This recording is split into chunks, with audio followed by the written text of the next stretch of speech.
Hello, everyone, and welcome back for The Art of Performance, a conversation with Jonathan Demme.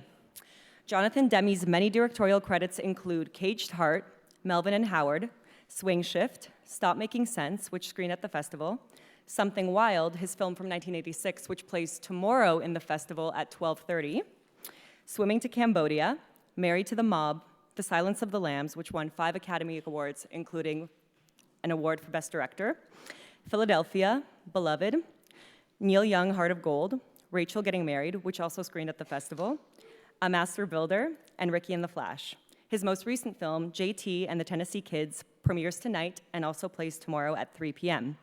He joins us to discuss his approach to capturing performance and his painstaking process of finding the right cinematic style to reflect different performers. He is joined on stage by Tom Powers, and we will start by playing a clip.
is the director, Jonathan Demme.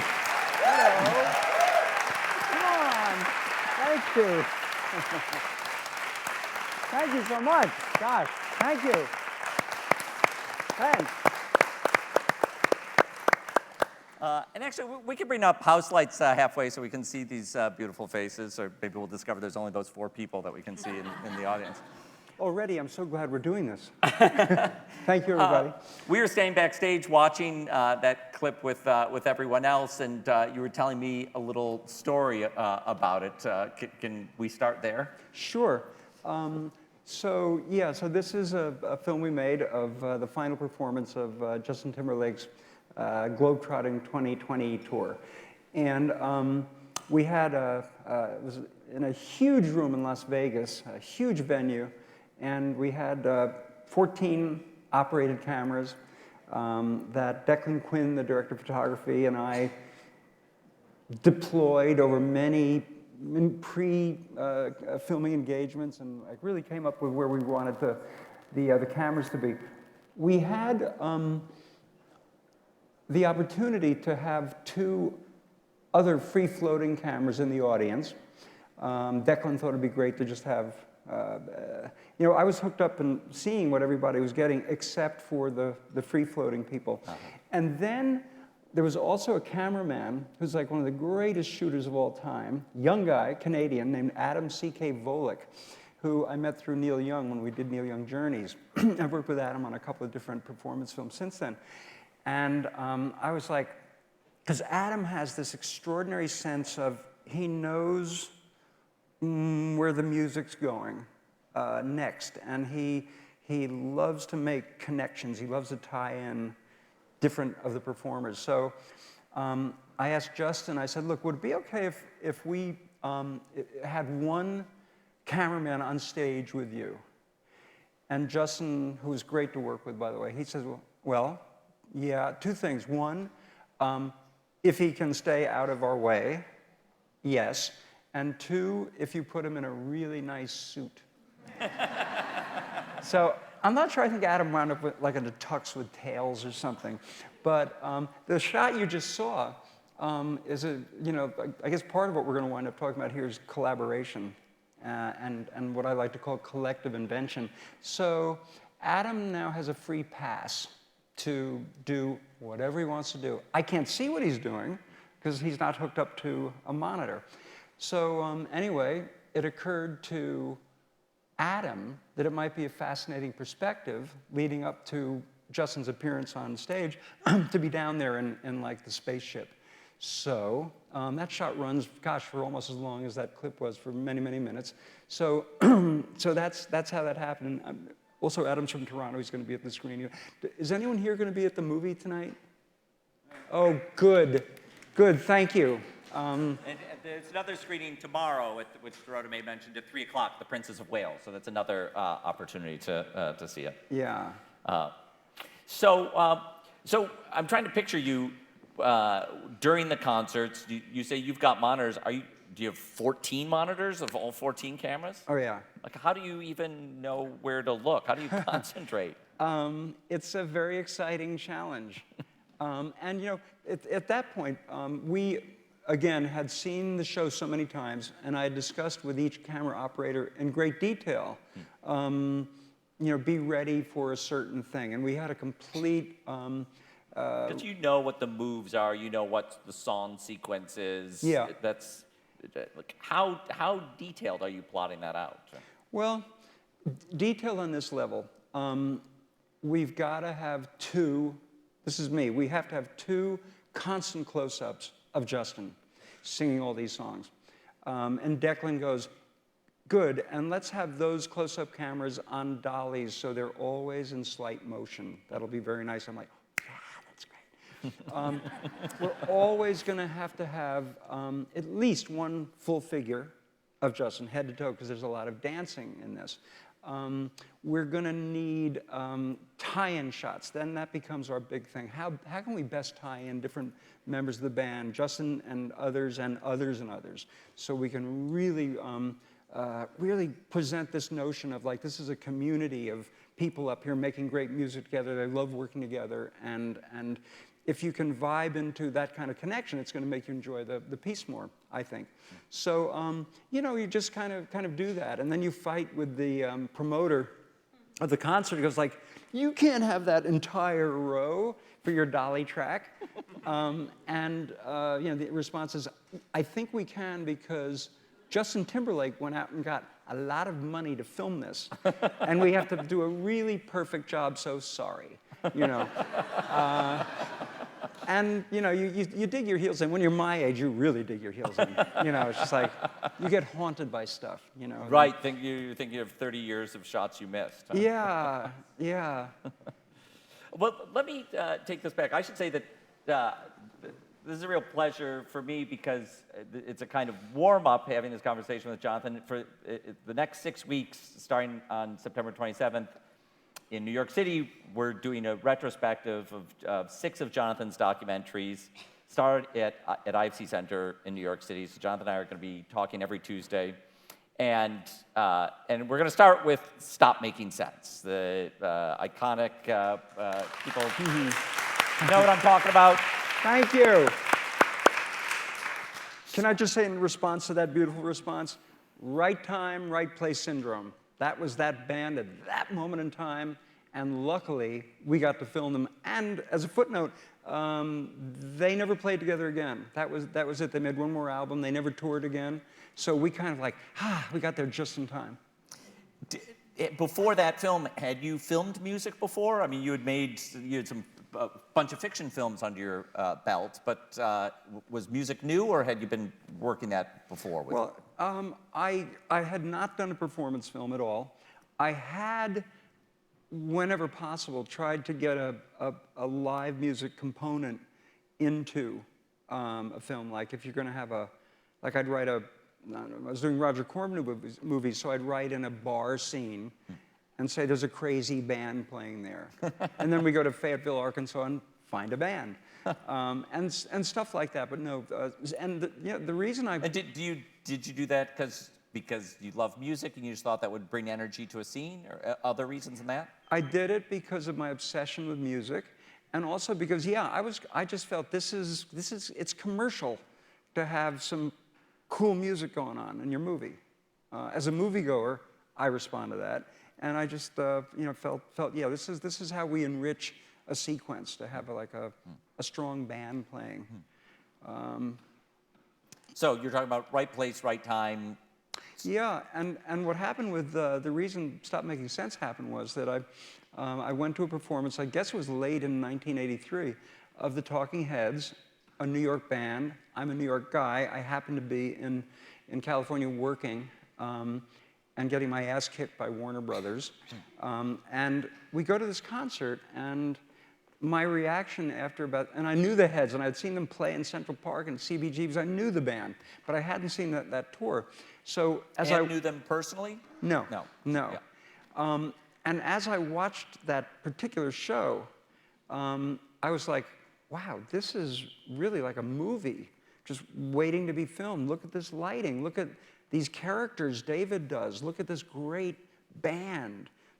And I also thought there was a sense in that particular show of some kind of like an implied narrative, that there was some kind of journey David Byrne was personifying as he went from song to song. So, Gary Getzman, my partner, and also he's partners with Tom Hanks in Playtone Productions now because Tom stole Gary from me after Philadelphia. But Gary and I were partnered on many films, including Stop Making Sense, and Gary also produced Justin Timberlake. This is kind of a reunion for us. So we just went to Warner Brothers, which was the label that the Heads were on, and got a talk with David, and David came and we talked for a while, and we pitched him on this idea of filming it. He said that, because I'm like so in awe of David Byrne in 1983, the coolest, shyest, coolest person on the planet, and I tell him, yeah, that's what we would do, and David goes like, well, if we do this movie, what will make it different from all the other concerts that have been made? And I was like, oh God, he's got me. Like, so then I was like, I said, what the hell? All I can say is, David, the music on stage is going to be Talking Heads, and it's going to be directed by me. Beyond that, I can't tell you. And he's like, okay. And the reason I knew we had him was that David put so much work into the lighting aspect of that. He had done drawings for all this extraordinary monochrome dimension. And on the road, he knew that the audience was never seeing what he saw in his head, because in these venues, there'd be the clock and the lights and stuff, so that you weren't getting the pure lighting scheme. So on film, David knew that finally his vision, his lighting vision, would be fulfilled. And then when I reached out to Jordan Cronenweth, the DP of Blade Runner and many other, one of our most superb cameramen ever, the late great Jordan Cronenweth, David and Jordan really teamed up and redesigned David's thing a little bit, and just like did that. And I was just concerned about how to film it, Wow. So when you first brought me to see the Justin Timberlake film in the spring, I was kind of surprised to hear you say that, tell me if I have the story wrong, but that Justin Timberlake is such an admirer of the Stop Making Sense movie that he thought of you to do this film. Do I have that basically right? And I think when you see the Justin Timberlake movie, even though you don't necessarily think of Justin Timberlake and Talking Heads on the same musical continuum, you'll see a lot of, you'll see that the staging is on a continuum, that there is incredible attention to presentation, to lighting, that those two performances share. Definitely. And in fact, that shot that ended there where Justin emerges up on the stage finally, it's a huge shadow. It's the big suit. I've never asked, tonight I'm going to ask him, it's like, dude, was that an homage? And there's other certain things like the little dance he does with his mic stand. He does with the microphone that kind of reminds you of David Byrne's dance with the lamp stand and Stop Making Sense. Making it all his own, you know. So yeah, the first night that I learned one of my biggest lessons in shooting performance, the first night of Stop Making Sense, which we shot at the Pantages Theater on Hollywood Boulevard in Los Angeles. And so, we had, let's say 8 cameras, something like that. Good amount of cameras, great shooters. And the lighting was all set up. And my assumption was that, you're going to be filming audience reactions and what have you. So the first night comes on, and Jordan put, like this probably, I don't know, maybe like this, maybe a little brighter than this, little ambient onto the audience so that the camera that was shooting the audience would get a good image of it. And the show tanked. It never caught fire. The audience wasn't really responding. The band got sloppy. They weren't having fun. And the one time I've ever seen David Byrne mad was at the end of that show. He came running in. He says, "You can't ever have those lights on the audience." We have 3 more nights. It was a 4-night thing. "You can't, like that. The audience was so self-conscious. They weren't giving us anything. Fucked us up. Blah, blah, blah, blah." So I was like, wow, that's an extraordinary thing to know about. So not... Bring the house lights down. No. This is a good crowd. We're happening here. It's all right. So kind of 2 things happened. One, I never wasted a camera on the audience again for a music film. And let's face it, something more interesting has got to be going on stage than what's going on out there. Nothing out there can be as contributive to and also, so we just went black. We didn't shoot the audience saying, we're like, we don't want the audience. Towards the end, some lights came up and that was cool. But that's when I kind of got this feeling like, when you do performance films, you really want to feel, as a moviegoer, that this film was made for me. I am the primary recipient of this film. And if you start seeing these people rocking out in the audience, then you start going like, oh, I wish I had been there.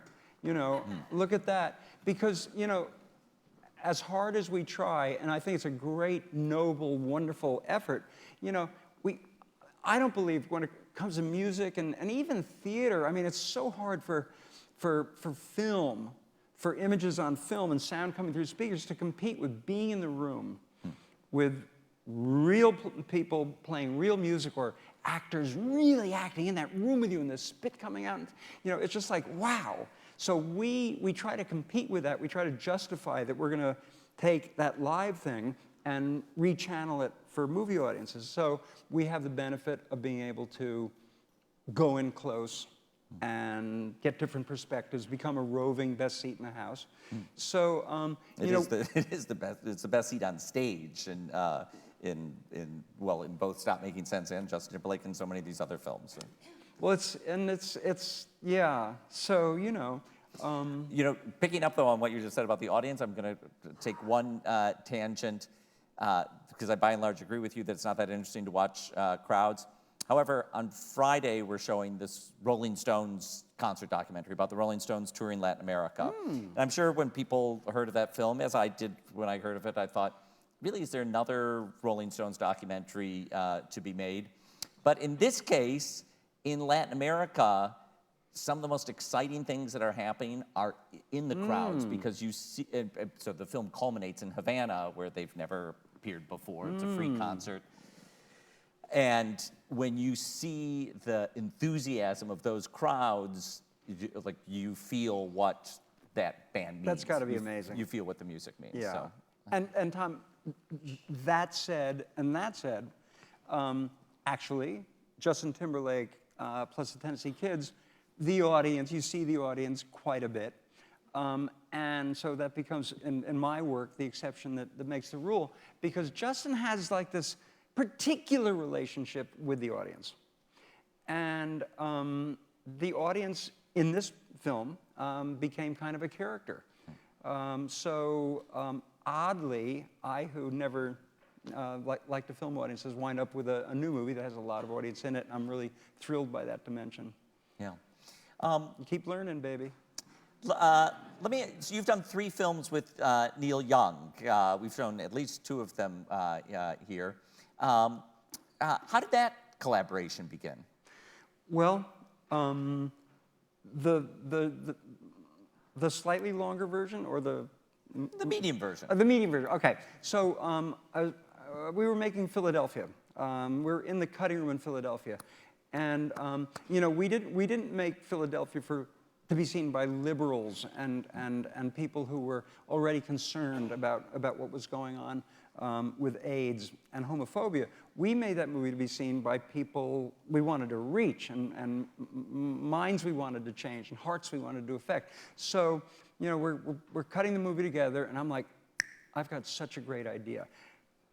We're going to reach out to Neil Young and see if Neil Young will do like a Southern man anthem to start this movie, because that will send such a strong, reassuring message to, like testosterone-fueled men, which is our target audience. So like, wait, Neil's down with it, So we sent Neil.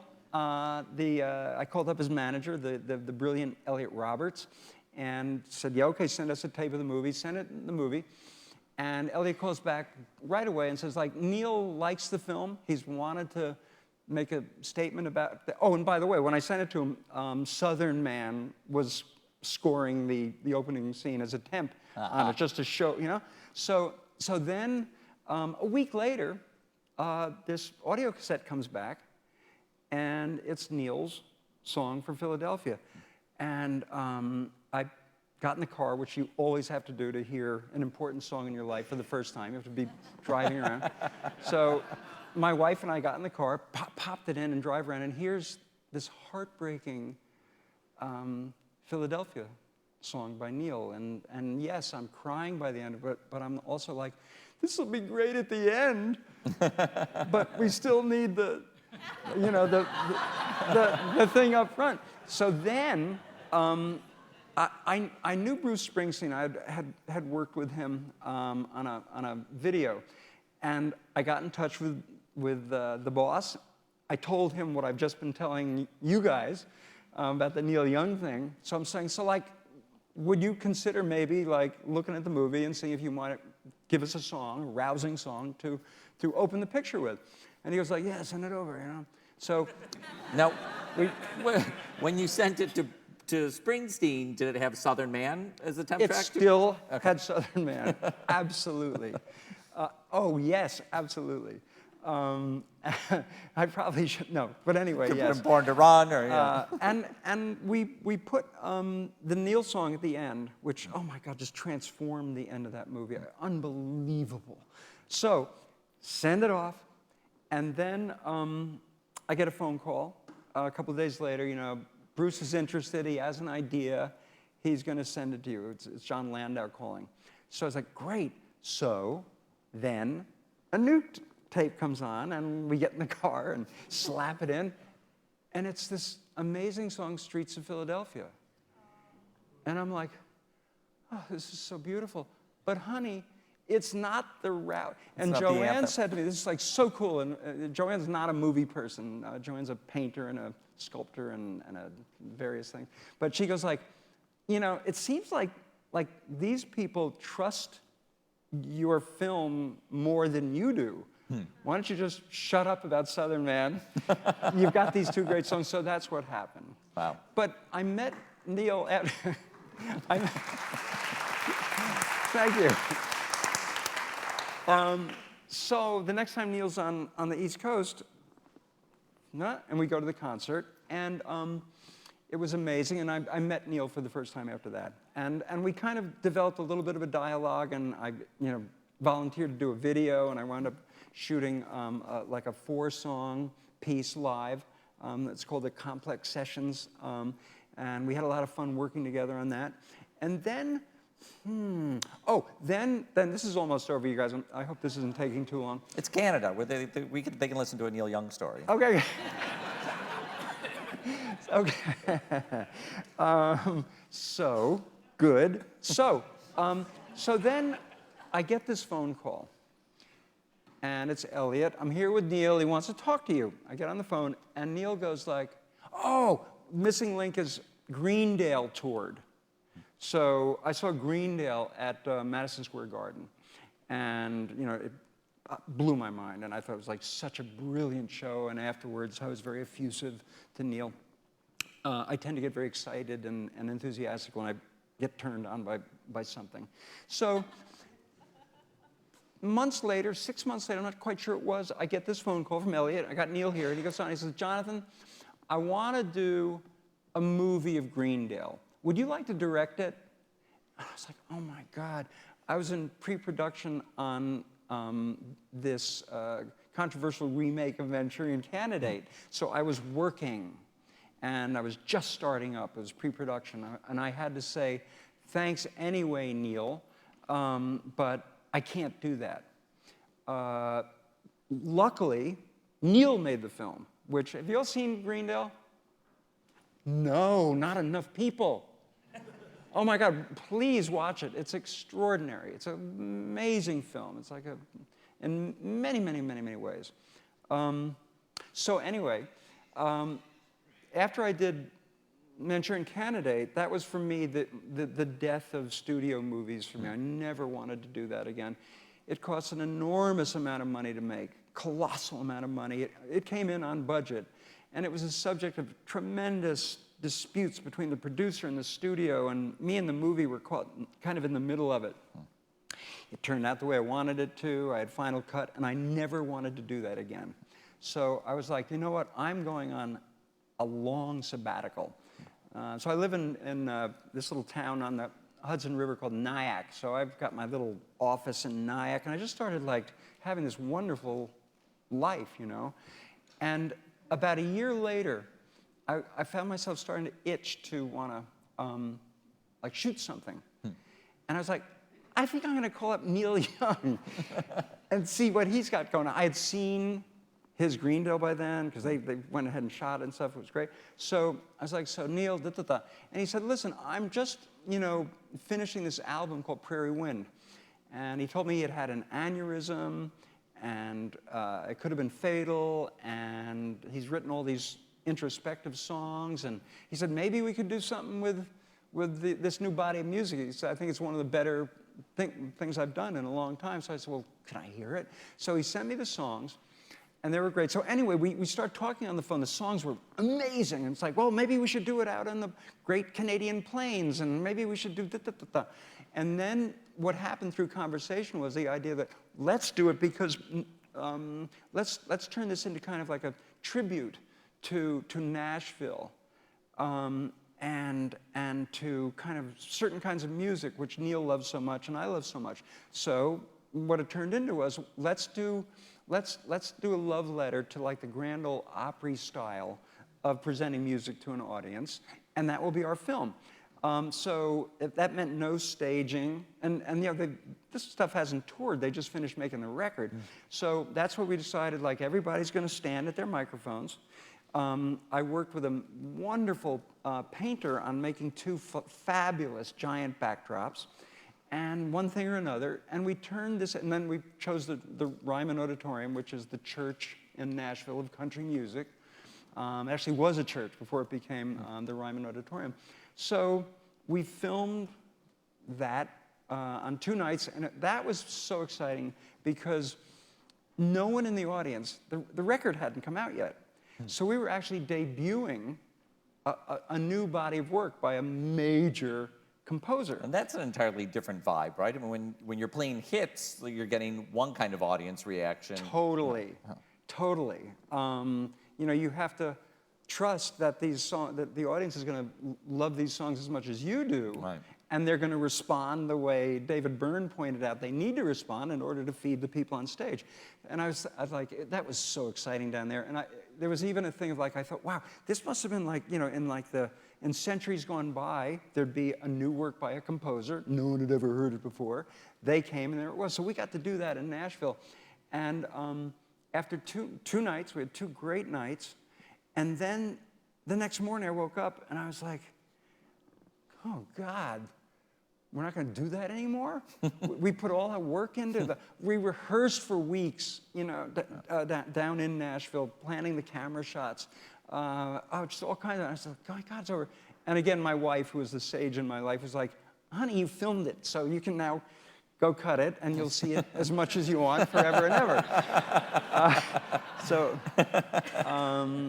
And incidentally, that film was produced by Ilona Hertzberg, Canadian producer, one of the great producers of all time, who I keep trying to work with again and again. We did Rachel Getting Married together, and Ilona's often too busy to get. Well, I wonder, since there's a lot of filmmakers in the audience, if you have any kind of general advice for performance films.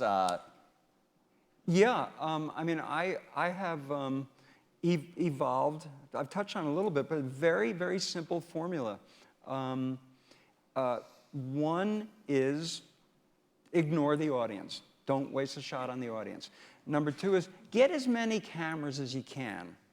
Not so they start limiting. You don't want to have, like you don't compromise your angles. Yeah. Well, yeah, you don't want to, but have as much cameras, because when you get in the cutting room, you're going to want to and make sure that every shot is really, that you've got a terrific shooter on the eyepiece, so that you've got a composition that's strong, and so that shot can play for a long time. That's another part of my bottom line formula, is like, don't cut, try not to cut. Latch onto a shot that's working, and don't get sucked into that artificial energy of trying to pump things up by cutting on the beat and stuff like that. You can do that once in a while for the fun of it in a piece, but let the audience be with the singer, the piano player. Let them be there with them. So, that's kind of it. That's really kind of it. No audience, as many cameras as you can afford, and don't want to put it together. Just don't cut someone. The way we cut Neil Young, Heart of Gold was like, this is me being funny at the time. So I go into the cutting room on the first day, and Andy Keir, a wonderful New York editor, is in the cutting room ready to go to work. I said, okay, Andy, I'd like to see your first cut at about 4 this afternoon. And he's like, ha, ha, ha. I said, no, oh no, I'm serious. Take the close-ups and just cut the close-ups together. And then we'll start watching this movie and decide when it's worth going to something other than an amazing close-up of Neil Young singing his songs. And in this way, we built our narrative. So we just have a couple minutes left. Let me ask this one last question, since you're talking about like these stories being told. In the Justin Timberlake film, I feel, and it's been since April or May when I've last watched it, but I have memories of seeing little kind of mini stories being told about other people in the band. I mean, you know, Justin's at the center, but every once in a while we'll get, you know, maybe just some seconds, but enough time with the side players that you get into that personality. Yes, thank you. And I left that out. Maybe that's why you brought that up, Tom. That's the other thing. You've got to have those connective angles, I think, which so you get the gold of somebody doing whatever they're doing and like shooting a look to somebody over here, and we've got them both in the shot. You know, that's the magic. That's really phenomenal glue. And that is certainly one of the reasons that Justin reached out because of Sense, because he saw that and stopped making sense, and he loves his band so much. Well, I think everyone in the audience, you could even see that just in those opening minutes Right. that we saw Right. In that huddle. And I have to say, when I was first watched that huddle scene, I thought, gosh, this is almost like a sports team. And then later in the movie, I realized, oh, this is a sports team. They're going on stage and moving and bouncing and jiving, you know, as much as any athlete. Only, you know, they're playing. Yeah. They're playing instruments too. Yeah, it's very athletic. You don't have to show the clip. I didn't mean that. But the clip. Anyways, I should say we're going to wrap up here in just a couple minutes. We're just going to reset the stage for a second, and then we're going to be out here with Nanette Burstein, who has edited one of the most gutsiest films at the festival this year called Gringo, The Dangerous Life of John McAfee. So I just wanted to brief you that that's going to happen. So we need minutes. another chair. Fellas, oh, come on, let's go. That's it. I think